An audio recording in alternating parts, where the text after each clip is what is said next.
میرے حضور کی تو کوئی بہن نہیں تھی، در یتیم ہے، لیکن جب حضرت حلیمہ سعدیہ کے ہاں حضور گئے تو وہاں حضور کی ایک رضائی بہن کا تذکرہ ملتا ہے جو حضور کو لوریاں دیتی تھی، نام شیمہ تھا۔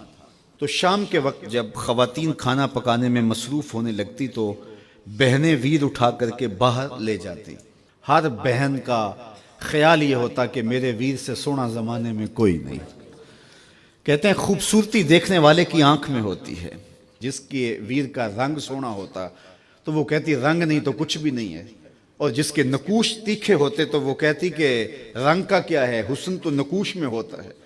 جس کی آنکھیں خوبصورت ہوتی وہ کہتی میرے ویر کی جھیل جیسی آنکھیں تو دیکھو۔ اب یہی بنو سعد کے محلے میں ہوتا، بچیاں اپنے ویر اٹھا کے لے آتی، ایک کہتی میرے ویر ورگا کوئی نہیں، دوسری کہتی میرے ویر جیسا نہیں۔ اتنے میں حضرت شیمہ اپنا ویر محمد اٹھا کے لے آتے اور دور سے ہی کہتی نہیں میرا ویر بھی آ گیا ہے، تو سب کے سر جھک جاتے تھے، کہتی نہیں نہیں نہیں نہیں شیمہ تیرے ویر کا مقابلہ تو نہیں نا، ہم تو آپس میں بات کر رہی ہیں۔ اور پھر جب کسی بہن کے ویر کو متفقہ طور پہ ساری کہہ دیں کہ تیرا ویر ہی سونا ہے تو پھر اس کا فخر تردیدنی ہو نا، پھر ان کا ذوق آسمان کو چھونے لگتا۔ ابن حشام سیرت کی سب سے پہلی کتاب، اس میں یہ واقعہ لکھا ہے کہ پھر حضرت شیمہ حضور کو اپنی آغوش میں لے کے سمیٹتی اور پھر چومتی اور پھر وہ لوری دیتی، اور وہ لوری کے لفظ بھی لکھے ہیں، ربنا ابق لنا محمدا حتی اراہ یافعا و امردا، اللہ میرے ویر محمد کو سلامت رکھنا۔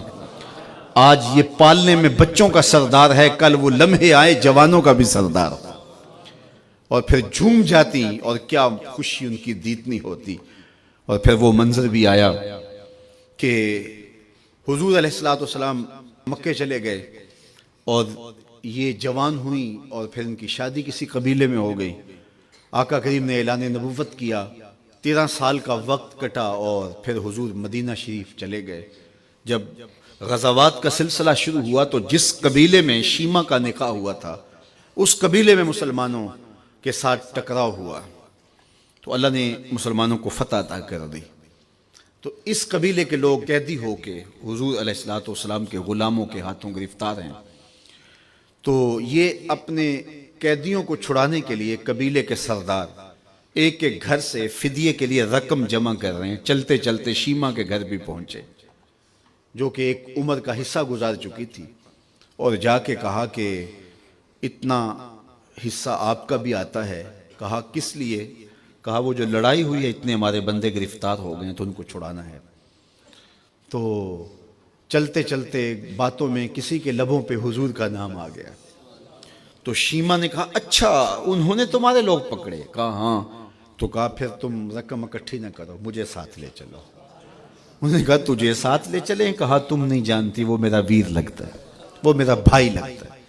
قوم کے سرداروں کے ساتھ حضرت شیمہ حضور کے نوری خیموں کی جانب جا رہی ہیں اور صحابہ ننگی تلواروں سے پہرا دے رہے۔ یہ مکی دور تو تھا نہیں، یہ مدنی دور تھا۔ اور شیمہ قوم کے سرداروں کے لے کے جب آگے بڑھنے لگی نا تو صحابہ نے تلواریں سونت دی، رک جا اے دیہاتی عورت، جانتے نہیں آگے کوچہ رسول ہے، آگے بغیر اذن کے جبریل بھی نہیں جا سکتے، تم کون ہو؟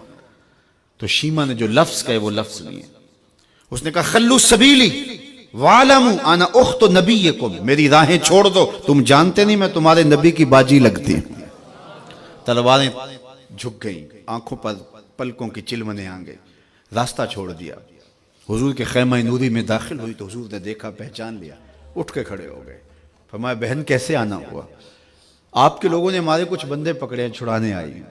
تو فرمایا بہن تو نے زحمت گوارا کیوں کی؟ تو پیغام بھیج دیتی میں یوں ہی چھوڑ دیتا، لیکن تم آ گئی ہو، اچھا ہوا ملاقات ہوئی۔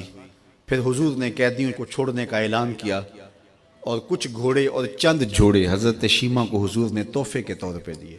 ویروں کے دروازے پر بہنیں آئیں تو ویر خالی تو موڑا نہیں کرتے، تو حضور نے بہت کچھ عطا کیا اور پھر رخصت کرنے خیمے سے باہر آئے تو صحابہ کی جماعت منتظر تھی۔ فرمایا صحابہ جب میں قیدی چھوڑا کرتا ہوں میری عادت تمہیں معلوم ہے کہ میں پہلے تم سے مشاورت کیا کرتا ہوں، آج ایسا موقع آیا کہ میں تم سے مشاورت بھی نہیں کی اور قیدی بھی چھوڑ دیے۔ کہا جو چاہیں آپ کریں، لیکن کیوں مشاورت نہیں فرمائی؟ حضور اگر ارشاد فرما دیں تو فرمایا اس لیے کہ میرے دروازے پہ میری بہن آ گئی تھی۔ کوئی لاؤ تو صحیح زمانے میں ایسا، کوئی لاؤ تو صحیح زمانے میں یہ جمال اور یہ حسن اور یہ کمال رکھنے والا، تو پھر کیوں نہ ہم اپنی ساری زندگی اس آقا کے نام لگاتے ہیں۔